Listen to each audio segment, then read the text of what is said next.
Former President Trump is promising to roll back President Biden's gun control measures if elected, while President Biden tries to ensure support among black voters. Biden gave the commencement speech at Morehouse College, a historically black college in Atlanta, over the weekend, while Trump spoke to supporters in Minnesota. ABC News White House correspondent Karen Travers joins me now for more. Karen, President Biden has been reaching out to black voters as of late, especially young black men.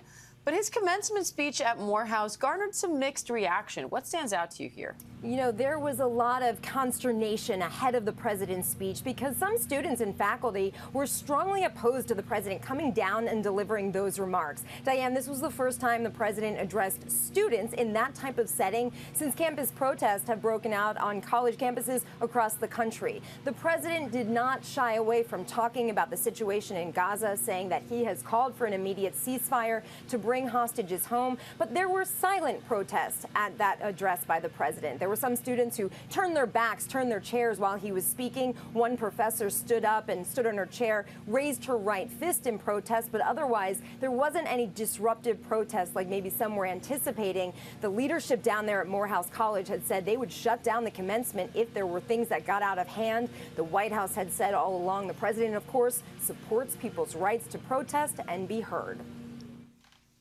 And Trump once again told voters at his rally that he won Minnesota in 2020, even though he didn't.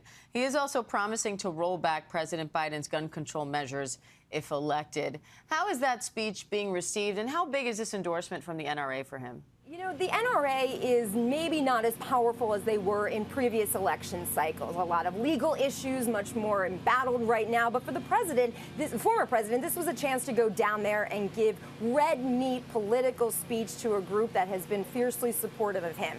As you mentioned, he said he won Minnesota in 2020. He did not. He lost by 7 points. It was much closer in 2016 when he lost to Hillary Clinton by 2 points. But it was notable that he was campaigning in a state like that, given how limited time he has right now on the campaign trail, with his trial continuing in New York. But at that remarks at the NRA, he said that he was going to roll back some of the gun actions that the Biden administration has taken. Of course, no surprise, the crowd there at the NRA really liked to hear that. He talked more about election fraud, the election being rigged, and even compared some of the Biden administration's actions on guns and restrictions to his own indictment. So, Diane, it's again a lot about Donald Trump and not necessarily the policies, but about what has been happening to him right now and his legal issues.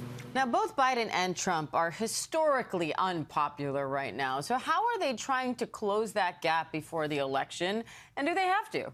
Yeah, different strategies right now from both sides. You've got the former president sitting in a courtroom right now in New York. So, of course, he has limited time where he can get out on the campaign trail. So what they're trying to do is get him out there, rev up his base, and try to really lock down his supporters from 2020, make sure they turn out. The Biden campaign says that their strategy is different, that they're reaching out to independent voters, the voters that will decide this election in a way that the Trump campaign is not. Now, the Biden campaign, of course, gets a lot of questions about the polls right now. Battleground state polls that show the president trailing Donald Trump by many points in some of the key states. They say it is early. They're dismissing those polls, and they feel that their organization, the money they have to spend, and the staff they have will make a difference come November.